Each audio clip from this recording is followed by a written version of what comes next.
बच्चे तो next topic है डाटा टाइप्स। डाटा टाइप्स हमने जो मेरे ख्याल से कर भी लिए है ना, किए हैं क्या है? सर मैंने कल नहीं लगाई थी क्लास। हाँ जी, कल मैंने क्लास नहीं लगाई सर। अच्छा, मतलब जो हमारे जावास्क्रिप्ट में है ना तो सेम है ये, ठीक है? जैसे कि इंटीजर है, नल वैल्यू है, स्ट्रिंग है, एरे है, उस टाइप। तो अगर आप लोगों को दें तो ये सेम रूल है, ठीक है ना। और इसमें भी सेम रूल है कि आप एक्चुअली क्या होता है कि जो आप वेरिएबल डिफाइन करते हो ना किसी भी स्क्रिप्ट लैंग्वेज में, तो उसमें जो आप वैल्यू फाइंड करोगे ऑटोमेटिकली वो वेरिएबल उस टाइप का हो जाता है। लेकिन आपको पहले ये डिक्लेयर करने की जरूरत नहीं है कि मान लो आपके पास वेरिएबल है तो एक इसका डाटा टाइप को स्टोर कर सकता है, मतलब कि इसमें वैल्यू किस टाइप की स्टोर होगी पहले स्पेसिफाई नहीं किया जाता। when you enter the value in that variable तो वो उस टाइप के मतलब वैसे रिएक्ट करना शुरू कर देगा, ठीक है। इंटीजर वैल्यू एंटर किया तो इंटीजर की तरह, और आपने नल वैल्यू एंटर किया तो नल की तरह, फ्लोट वैल्यू की है तो फ्लोट की तरह, या एरे बनाया तो वो एरे की तरह काम करना चाहिए, ठीक है ना। तो सारी में सेम रूल ही होता है। जैसे आप जिसको जीरो से मतलब कि अंडर स्कोर से स्टार्ट कर सकते हो उसका नाम, ठीक है ना, ऐसा कुछ जो जैसे आप ब्लैंक नहीं कर सकते आप, डेसिमल वैल्यू नहीं इसमें आप कंसीडर कर सकते हो। डेसिमल कैसे, मान लो आप ए डॉट बी किसी वेरिएबल का नेम नहीं दे सकते, ठीक है ना, या ए डॉट 5 नहीं लिख सकते, हाँ ऐसे जरूर लिख सकते हो आप। यानी कि अंडरस्कोर अलाउ है बट कोमा अलाउ नहीं है, जैसे आप ऐसे नहीं लगा सकते, डॉट नहीं लगा सकते। तो ये सारे रूल होते हैं कि जब आप डाटा टाइप डिफाइन करोगे, ये ऑलमोस्ट हर एक लैंग्वेज में सेम रूल है। अगर किसी भी लैंग्वेज के बारे में पूछा जाए तो सेम ही होते हैं, ठीक है ना। और डाटा टाइप भी सेम ही होते हैं, मतलब कि 99%। एक आधा हो सकता है किसी लैंग्वेज में अलग हो। मुझे ये बताओ ये क्या होता है कमेंट्स?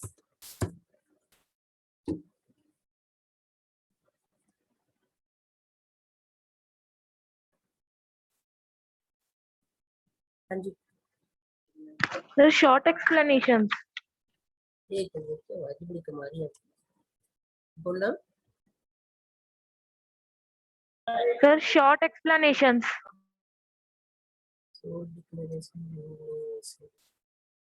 सर फुटनोट वगैरह होता है, जैसे फुटनोट होता है।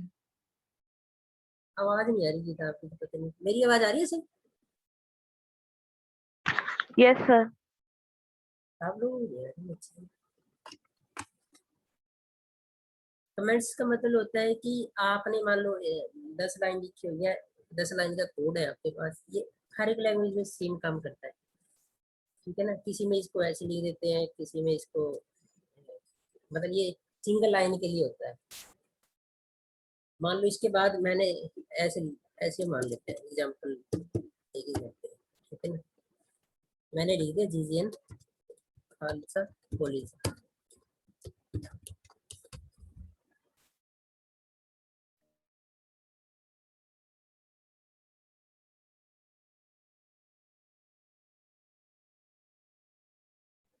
ठीक है ना।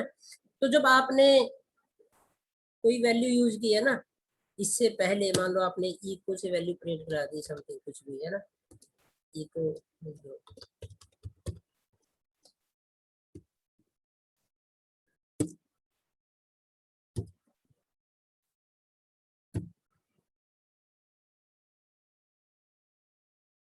यहाँ पर भी मैंने इको से वैल्यू प्रिंट करा। अब क्या है कि जो ऊपर जीजीएन खालसा कॉलेज लिखा है ना, ये कमेंट्स बन गया है, ये आपको एज ए कोड तो दिखाई देगा बट एज ए आउटपुट नहीं दिखाई देगा, ठीक है ना। हम इसको इसलिए यूज करते हैं ताकि हमारे एक यूजर के लिए जो उसको कोडिंग करता है ना, जो आप बनाते हैं, जैसे आपने कोई वेब पेज बनाया तो आपने अपने लिए कोई मैसेज लिख लेना है ताकि आपको याद रहे कि आपने इसमें क्या फंक्शन बनाया था, इस पर्पज के लिए ये टैग वगैरह आपने यूज किया अलग अलग, या तो टैग यूज किया है, ठीक है ना। तो आपको ध्यान में रहे, अगर कोई थर्ड पर्सन आपका कोड देखे उसको पता चल जाए कि इसमें यहाँ कौन कौन से टैग यूज किए हुए हैं, आगे कौन से फंक्शन यूज किए उस टाइप से, यानी कि आप 8-10 लाइन के बाद एक कमेंट्स लिखते रहे, ताकि जो भी बंदा उसको रीड करेगा उसको कोड का पता चल जाए। कमेंट्स एक मैसेज है, बट वो तब दिखाई देगा जब आप अपने कोड को एज ए कोड एक्सेस करोगे। जैसे नोटपैड में आप ओपन करते हैं ना, जावास्क्रिप्ट या एचटीएमएल या पीएचपी का कोड सारा नोटपैड में, जब आप उसको नोटपैड में रीड करोगे ना तो वो आपको दिखाई देगा कमेंट्स, वैसे नहीं दिखाई देगा, ठीक है ना।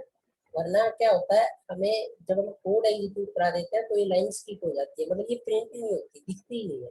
तो कमेंट्स का यूज किया जाता है एक मतलब अपने पर्पज के लिए या थर्ड पर्सन को बताने के लिए, या एक तरह की मेमोरी रखने के लिए कि मैंने क्या क्या काम किया है, ताकि मैं उसकी हेल्प से कल को अगर कोड में मॉडिफाई करता तो मेरे लिए इजी हो जाए, मुझे पता चले कि मैंने यहाँ क्या यूज किया था, किस पर्पज के लिए 8-10 लाइन या आगे वाली लिखी हुई है, ठीक है ना। तो कमेंट्स ऐसे किया जाता है।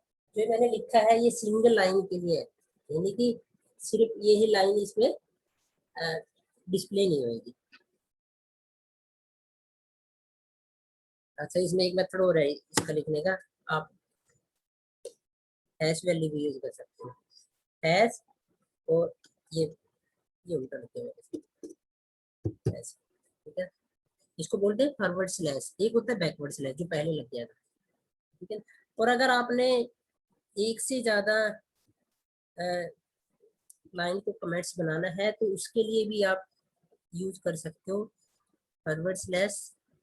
मान लो हमने यहाँ तक बनाना है, ठीक है, इस लाइन पर,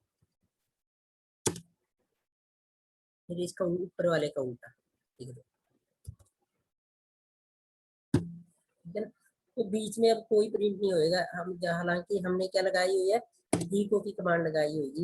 इको का मतलब है, पता है ना, इको कमांड यूज की जाती है पीएचपी में किसी वैल्यू को प्रिंट कराने के लिए। ये सिंपल मैसेज को भी प्रिंट करा सकता है, ये आपके कोई वेरिएबल है उसकी वैल्यू को प्रिंट करा सकता है, ठीक है ना।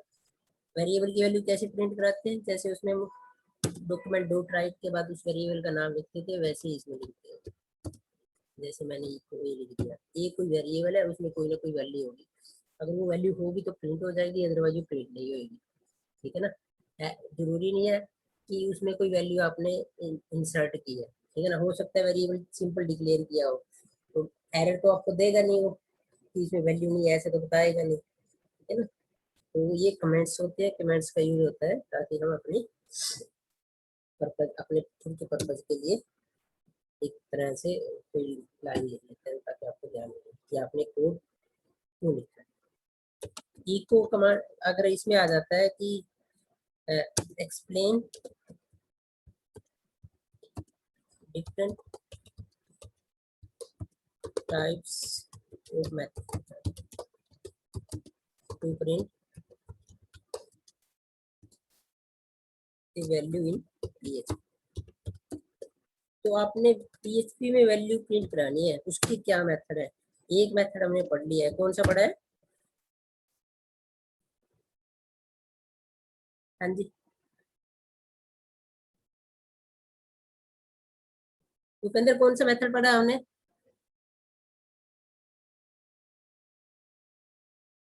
कौन सा सर? सर इको जी।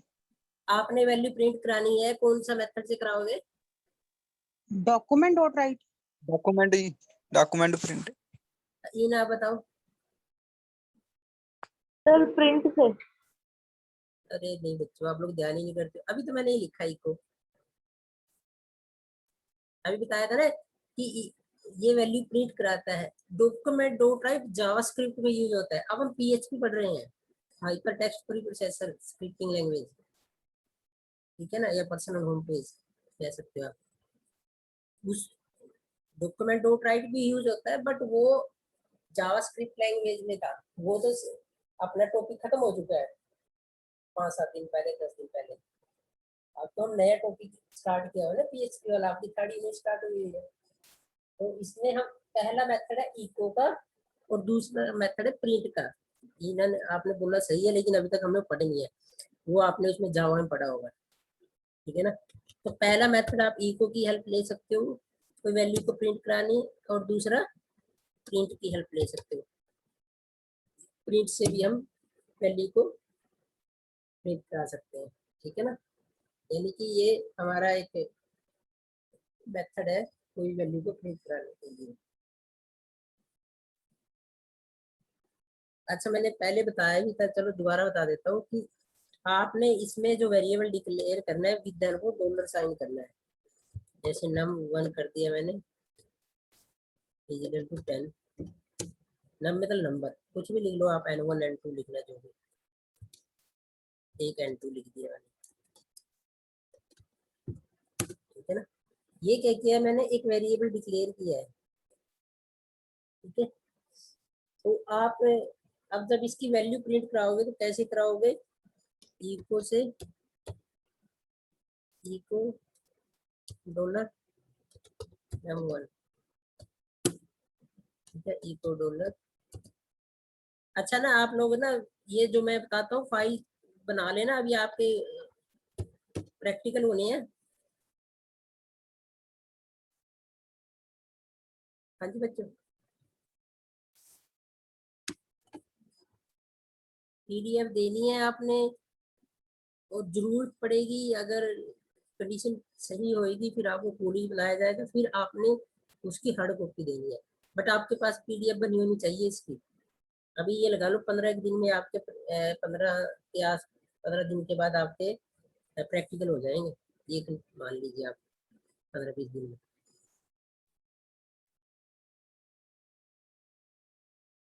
Okay sir.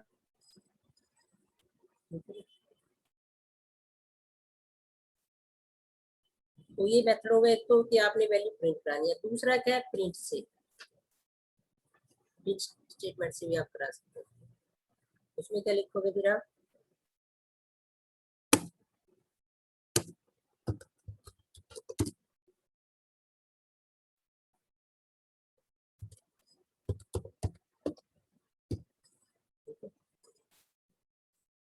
तो ये दो मेथड है इनमें। अच्छा, डिफरेंस पूछ सकते हैं कई बार।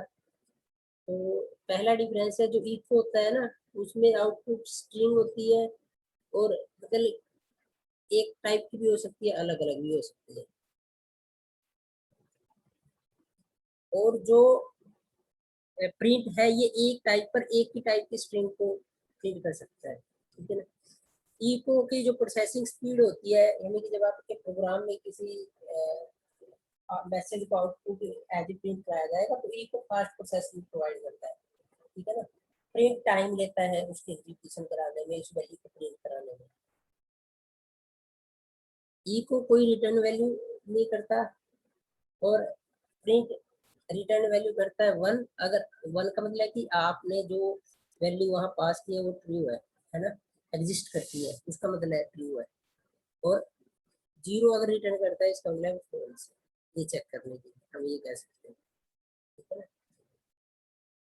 इको में हम एक से ज्यादा वैल्यू प्रिंट करा सकते हैं एक साथ में।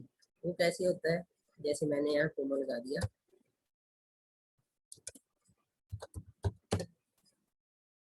प्रिंट में ऐसा नहीं होता। प्रिंट में आपने सभी को अलग अलग प्रिंट कराना पड़ेगा। तो एक तो इसका डिसएडवांटेज ये है कि आपको नंबर ऑफ वेरिएबल को बार बार लिखना पड़ता है वैल्यू को प्रिंट कराने के लिए, और दूसरा उसकी स्पीड वैसे ही स्लो है। और इको में सबसे बड़ा बेनिफिट है कि आप एक से ज्यादा वेरिएबल की वैल्यू एक टाइम पर प्रिंट करा सकते हैं, और उसकी जो प्रोसेसिंग स्पीड होगी वो फिर भी आपके प्रिंट वाला जो फंक्शन है उससे ज्यादा रहेगी, है ना। तो ये दो मेथड है जो आपने बनानी, बट ये याद होनी चाहिए, एज ए प्रैक्टिकल में पूछ ले वाइवा में या शॉर्ट क्वेश्चन में आ जाता है डिफरेंस को।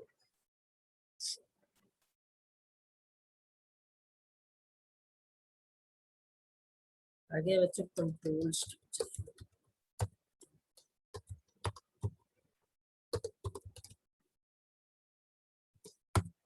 कंट्रोल स्ट्रक्चर क्या होता है कि कोई स्टेटमेंट्स जो एग्जीक्यूट होगी वो सीक्वेंशियल ऑर्डर में होती है ना। यानी कि जैसे वो लिखी हुई है वो वैसे एग्जीक्यूट होती है। जैसे आपका ऊपर ये 8-10 लाइन लिखी है, तो मान लेते हैं पहले ये एग्जीक्यूट हुई, फिर ये हुई, फिर ये। इसको हम क्या बोलते हैं, कंट्रोल स्ट्रक्चर। कि कैसे आपने स्क्रिप्ट कोड लिखा हुआ है, क्या किस फॉर्म में वो एग्जीक्यूट होता है, तो वो डिफाइन किया जाता है हमारे कंट्रोल स्ट्रक्चर में। तो उसमें अलग अलग मतलब कंडीशन लगाई जाती हैं, कुछ मेथड लगाए जाते हैं, लूपिंग, तो वो मैं आपको brief में बता देता हूँ। जो जावास्क्रिप्ट में थी सेम है ये भी। पहला आता है हमारा कंडीशनल स्टेटमेंट या डिसीजन या ब्रांचिंग स्टेटमेंट, कुछ भी कह सकते हैं।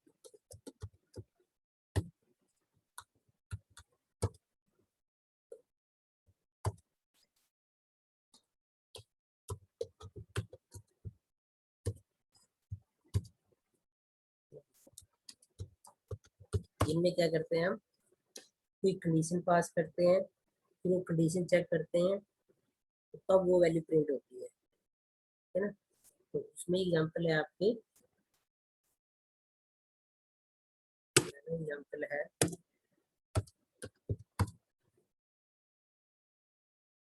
इफ और एल्स स्टेटमेंट। अकेला इफ का भी होता है, ठीक है ना। एक इफ एल्स, एक स्विच होती है। इनमें क्या है, हम कंडीशन चेक करते हैं, ठीक है ना। इफ और एल्स इफ, मतलब इसमें देखो एक बार इफ आया है, इसमें इफ एल्स इफ दो बार है ना। अगर आपने सिर्फ दो कंडीशन चेक करनी है तो आप इफ एल्स का यूज करते हो। अगर आपने दो से ज्यादा कंडीशन चेक करनी है तो आप इफ एल्स इफ का यूज करते हो। सिंपल सा लक्षण है, ये याद रखिएगा कि भाई हम एक बार इफ यूज करते हैं या इफ एल्स यूज करते हैं, या हम इफ एल्स यूज करते हैं, ठीक है ना। तो वो यूज क्यों करते हैं, उसका मेथड क्या है। तो उसका मतलब यही है कि आप मतलब कंडीशन पे डिपेंड करता है कि हम कौन सी स्टेटमेंट का यूज करेंगे, ठीक है ना। जैसे ए और बी को हमने कंपेयर करना है तो इफ एल्स यूज कर सकते हो। ए बी सी को कंपेयर करना है, ए बी सी डी को कंपेयर करना है तो इफ एल्स इफ यूज कर सकते हो, ठीक है ना। और जैसे कुछ प्रोग्राम आपने सी में बनाए होंगे या जावा में बनाए होंगे, जैसे हम कोई केस बनाते हैं, केस का मतलब जैसे हम वीक के केस कंसीडर करते हैं या मंथ के केस कंसीडर करते हैं, तो वहां पर हम स्विच स्टेटमेंट का यूज करते हैं, ठीक है।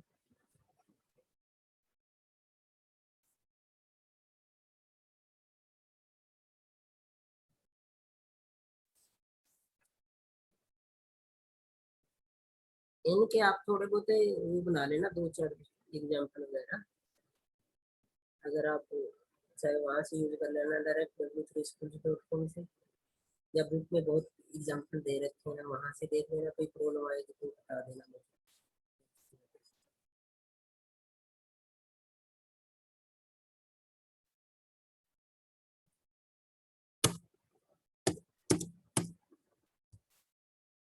अच्छा, फाइल इंक्लूजन स्टेटमेंट।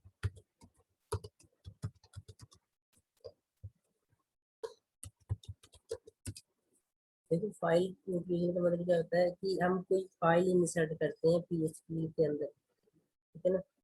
एक पीएचपी फाइल को दूसरी पीएचपी फाइल में इंसर्ट करना होता है फाइल इंक्लूजन स्टेटमेंट के लिए। जैसे हमने एचटीएमएल में किया था, जब हम लिंकिंग करते थे तो एक पेज को दूसरे पेज से लिंक करते थे, ठीक है ना। या हमने सीएसएस किया था, कास्केडिंग स्टाइल से, इनलाइन, एक्सएमएल। तो उसमें भी हमने क्या किया, तो एक्सएमएल में एक अलग सीएसएस फाइल बनाई थी और उसको अपने वेब पेज में इंक्लूड किया। तो वैसे ही हम सेम क्या कर सकते हैं, with the help of file inclusion method we can call a one PHP file into another PHP file, ठीक है ना। तो ये मेथड होता है, इसको में हमारे पास इनबिल्ट फंक्शन है, आपको अलग से बनाने की जरूरत नहीं है।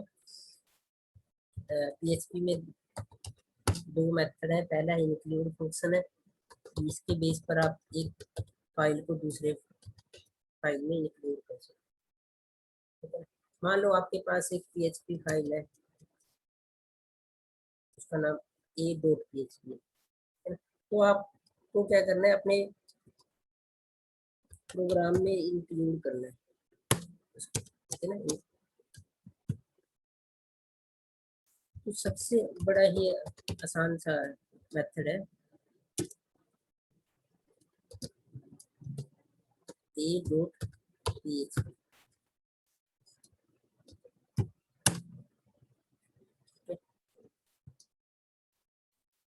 अब देखो हमने यहाँ पर और कोई प्रिंट नहीं कराया कुछ भी, है ना। तो जो इसमें आउटपुट आएगा ना वो कौन सा आएगा, जो a.php के अंदर कंटेंट आपने लिखा होगा, नंबर ऑफ स्टेटमेंट अगर उसमें है या कोई सिंपल वैल्यू प्रिंट कराई है तो वो प्रिंट हो जाएगी, है ना। और ये लिखने किस में होता है, PHP वाला कोड भी बॉडी टैग के अंदर, ठीक है ना। पहले भी बताया था मैंने, ये हाँ हमेशा बॉडी टैग के अंदर लिखोगे,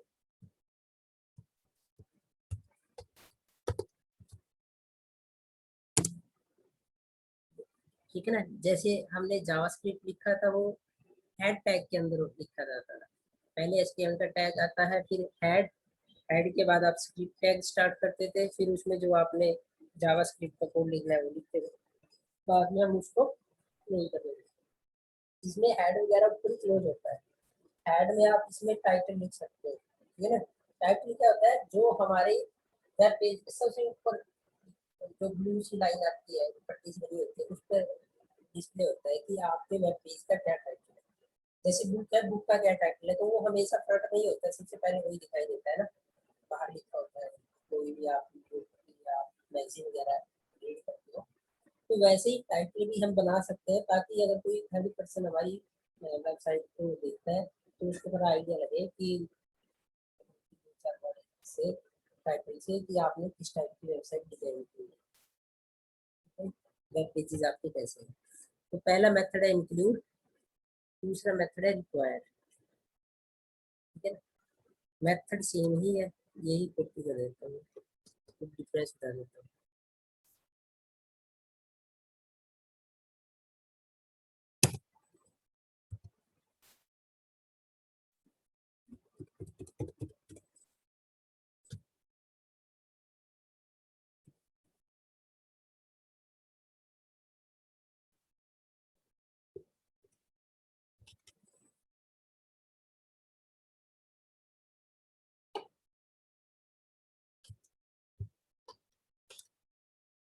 ठीक है ना। इसमें भी आप ऐसे लिखना है, जो इंक्लूड है उसमें भी ऐसे लिखना है। अब इसमें और उसमें क्या फर्क है,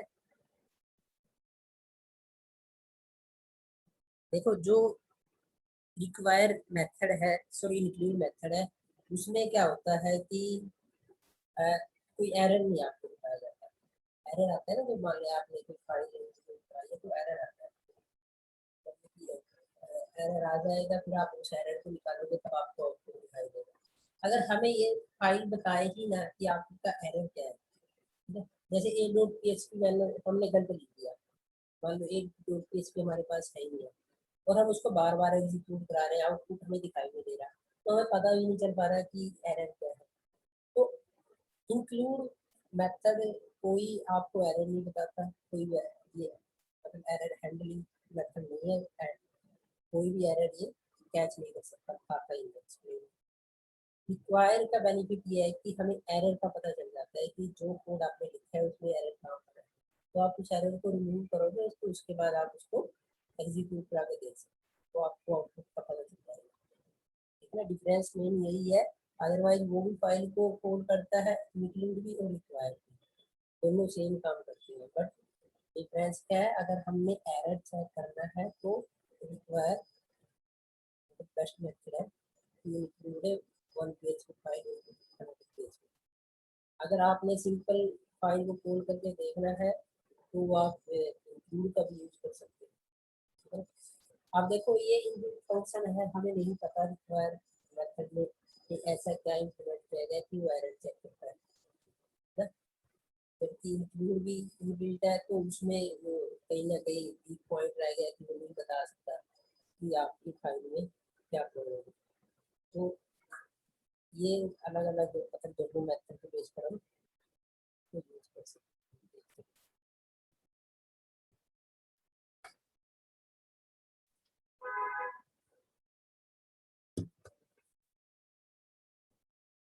हाँ जी बच्चे कुछ पूछना है?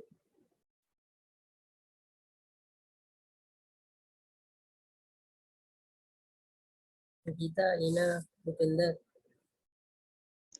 नहीं सर, आपकी आवाज ही बड़ी स्लो आ रही है सर। मैसेज करो आप ना, इसमें टेक्स्ट मैसेज कर दो, आ ही नहीं रहा, आवाज ही नहीं आ रही आप लोगों की। मैसेज करके पूछ लो, ग्रुप में मैसेज कर दो इसी मीटिंग में।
हाँ जी भूपिंदर बोलो।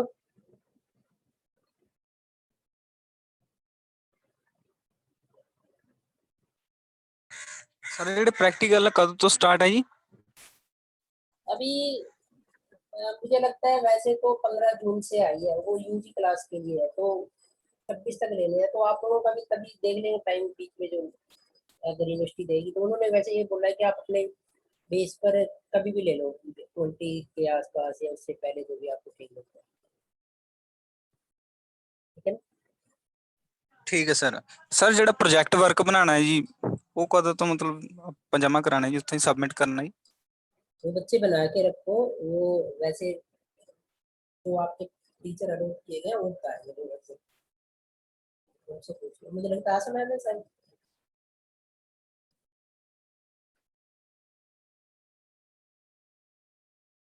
हाँ जी, पता है आपको टीचर कौन है आपका? सर नहीं, पता नहीं जी।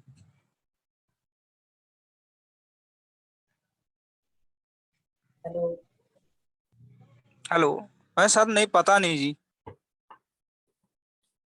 बच्चे आपकी नहीं आवाज आ रही है आपकी। जो आपके टीचर हैं वो उनसे वो बताएंगे आपको फाइनल। मेरे पास तो ये प्रैक्टिकल है, तो मैंने तो प्रैक्टिकल कंडक्ट कराना है। ठीक है, बट आप लोग पीडीएफ बना लो इसकी, पीडीएफ की अगर जरूरत पड़ेगी तो आपको उसकी प्रिंट दे देना, मतलब बाद में देंगे वो, अभी तो अलाउड नहीं है थाना पुलिस में। ठीक है ना? बट जहाँ तक मुझे पता है कि आपको उसका तो प्रिंट आउट लेना पड़ेगा प्रोजेक्ट का, उसकी तो सिंपल फाइल नहीं चलेगी, पीडीएफ देखेंगे तो चल जाएगा।